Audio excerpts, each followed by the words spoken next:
beautiful. I mean, the rare opportunity to taste your charming, vertical tasting, starting from 04, yes, goes up to 2010. Beautiful. 7 different vintages. Pure delight for me. We don't do this. Which year? Every day. We're starting from 04 and go up to 2010.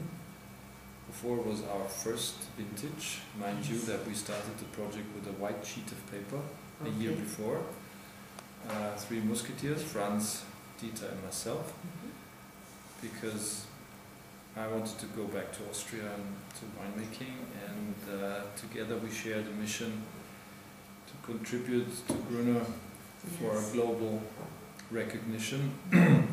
And 04 was a particular year. It was a very difficult year to start with, and you can not smell it now because the wine is showing absolutely beautifully in the nose with lemon zest and very, very fresh still. And for a white, which is a couple of years old now, 7 years old now, it's surprisingly fresh with all the Gruner credentials: white grinded pepper, aromatic, spicy. But I would think the main point of difference here is the lemony taste. Yeah. Okay, that's the lineup. And maybe we should taste the wines now. Yes. With your permission. Quickly.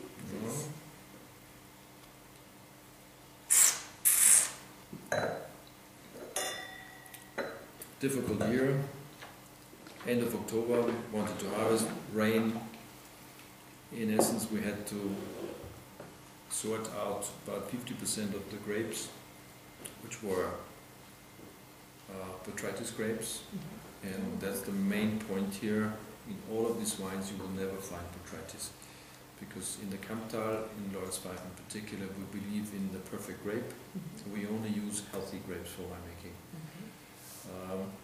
And I'm not saying that it's not good if you have botrytis grapes in your wine, it's just not our style. In other grape growing areas in Austria, in the Wachau in particular, but in others as well, they love botrytis as an extra element, in dry wines also, as an extra element of complexity, another layer if you like. We go for the pure and real Gruner fruit at its best, and that's what we want. And that's what shows here on a 10-point scale. This would be a year, let's say 5 or 6 only, but the wine is definitely above that scale. So the beauty about it is it's still extremely young, fresh, very, very drinkable, and if you have it in a blind tasting, you will never get it up to 7 years. It's far younger than that. 05 was a very rewarding year in more than one sense. Again, very Burgundian, and then it's extremely mineralic on the palate as well. Very dry, nice acidity balance, minerals, a little bit nutty. Good acidity. Everything's there, what you need. The other reward was that this wine was going on British Airways first class, because the grand lady of British wine writing found, and she did buy at the time for British Airways first class, and she fell in love with this particular one. It was the first Austrian Gruner to go on British Airways first class, so it was pretty cool stuff for us. Yeah. 06, the luscious one.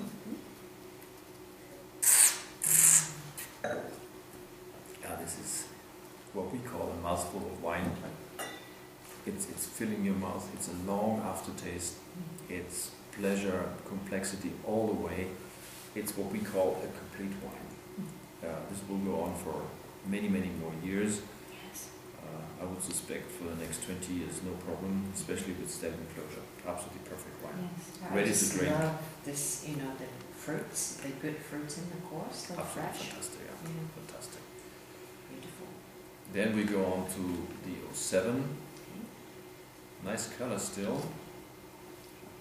I'm not obsessed with color, but Gruner has always a touch of green, gold, yellow, whatever. That's why also, that's where the name comes from also for a good part. Yes.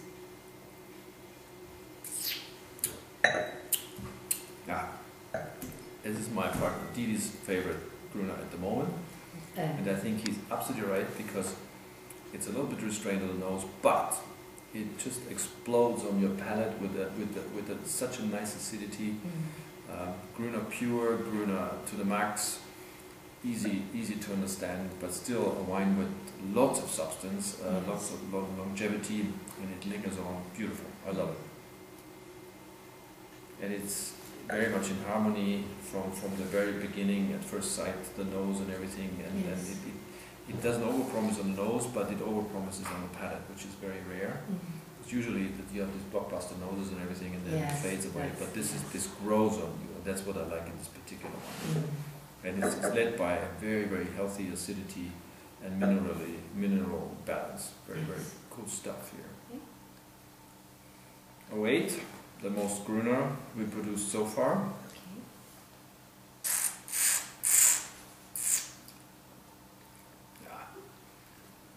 All I can say, drink it.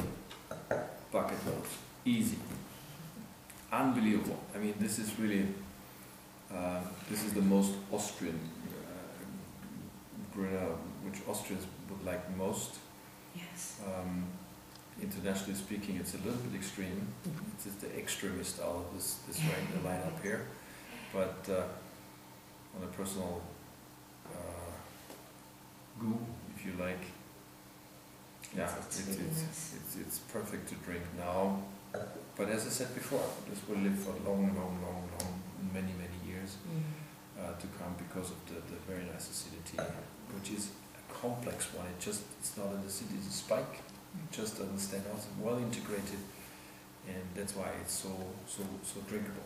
So 09, and I think this would be the perfect example of decanting, because we just poured the glass, and it's really true that this is the most closed nose of all. So I think if we decant the wine, it'll set free a lot more of its perfume. Yes. Wait a little bit. Yeah, because it's so unbelievably concentrated, this wine.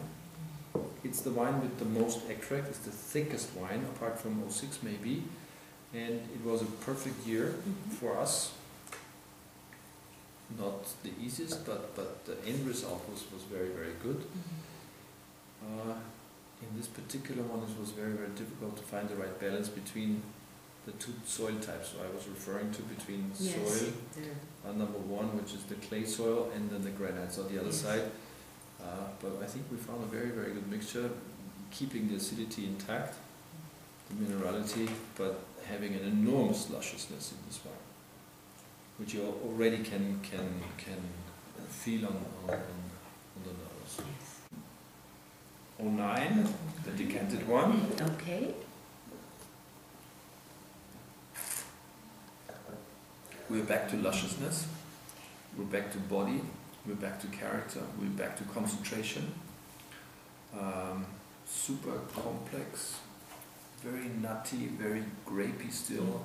You get it. This is the wine which resembles most tasting the grapes. Yes. I've never experienced this in the last couple of years, that you have the grape on one hand, the perfect grape, the golden Gruner grape, and then you find the same taste in the wine itself. It's most interesting to see that the transformation was a very, very gentle one, and the fermentation didn't harm the primary fruit at all. Yes. Long way to go. How many more years? Many more years here as well. You know? Yeah, but this lineup is a proof that Gruner will keep for many years, and that enables Gruner to be in the same league with Riesling, Chardonnays, and other great white grapes, grape varieties around the world as well. 10 is fascinating. It's too early to tell where we're heading here, but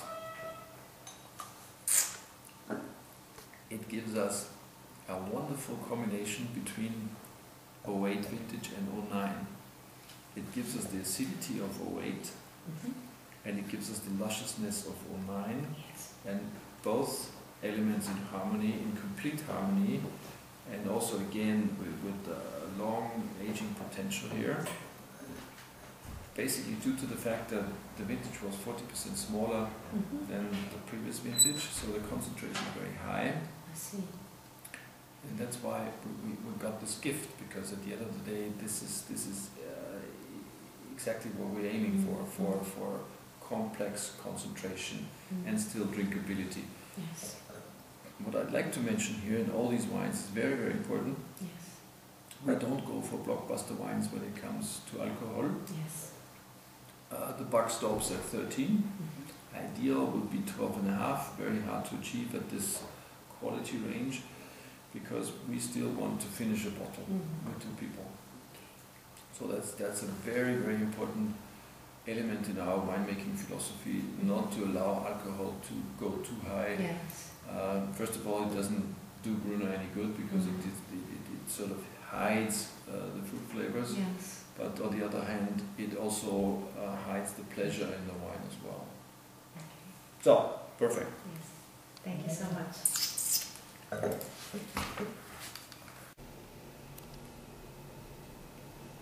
Gruner, Gruner, Gruner. Strictly Gruner and sheer drinking pleasure.